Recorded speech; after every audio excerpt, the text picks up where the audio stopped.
আসসালামু আলাইকুম রহমতুল্লাহ। সম্মানিত উপস্থিতি, আজকে জুমার দিন যারা ফজরের সালাত আদায় করেছি আমরা, তারা ফজরের সালাতের পরে যে আবহাওয়া, যে দৃশ্য, যে মনোরম পরিবেশ, এটা সবার কপালে, সবার ভাগ্যে জোটে না।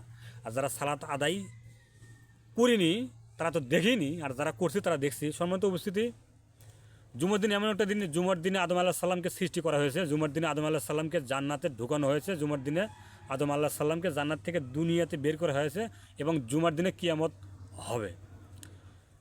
আল্লাহ বলছেন পবিত্র কোরআন সূরা জুমা আয়াত নাম্বার 9 এবং 10, আল্লাহ বলছেন যে যখন তোমাদেরকে সালাতের জন্য আহ্বান করা হয়, অর্থাৎ আজান দেওয়া হয়, তখন তোমরা ক্রয় বিক্রয় লেনদেন বন্ধ করে সালাতের জন্য ধাবিত হও, এবং যদি তোমরা সফলকাম হও। আল্লাহ পবিত্র কোরআনের সূরা জুমা 10 নম্বর আয়াতে বলছেন, যখন সালাত সমাপ্ত হয়ে যাবে তখন তোমরা দুনিয়াতে কামাই রোজগার করার জন্য, কাজকর্ম করার জন্য রেজেকের সন্ধান খোঁজো।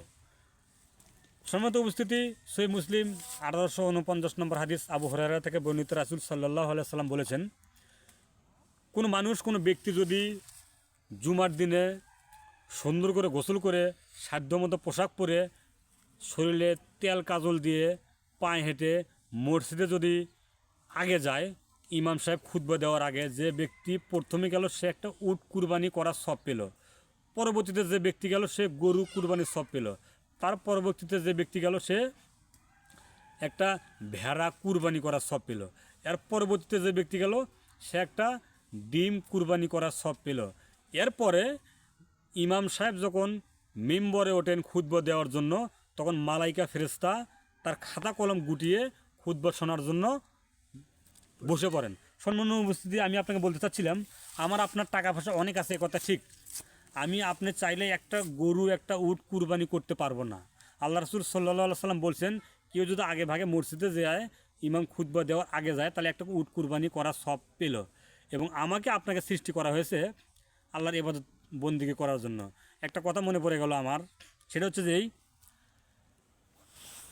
জুমার দিনে ফজরের সালাত আদায় করার পর থেকে জুমার সালাতের পূর্ব পর্যন্ত, জুমার সালাত আদায়ের পূর্ব পর্যন্ত মানুষ এবং জিন ব্যতীত যত কিন পদার্থ, জনপদার্থ আছে, জীব, সবাই কান্নাকাটি করতে থাকে। কারণ আজকে এই দিনে, জুমার দিনে, জুমার সালাতের পূর্বে কিয়ামত সংঘটিত হবে। আমি আপনাকে বলতে চাচ্ছিলাম, আমরা মানুষ এবং জিন আল্লাহকে চিনতে পারি না, জানি না, চিনি না। মানুষ এবং জিন ব্যতীত যত পশু পাখি প্রাণী আছে সবই কান্নাকাটি করতে থাকে কিয়ামত হবে এই ভয়ে।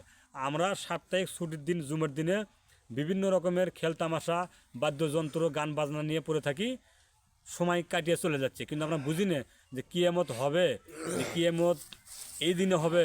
ভালোভাবে রাসূলের পদ্ধতিতে চলবো, দরুদ ইব্রাহিম পাঠ করব, সূরা কাফ পড়ব, আমাদের বুঝে আসে না, আমাদের বুঝেই আসে না যে এটা আমাদের করতে হবে।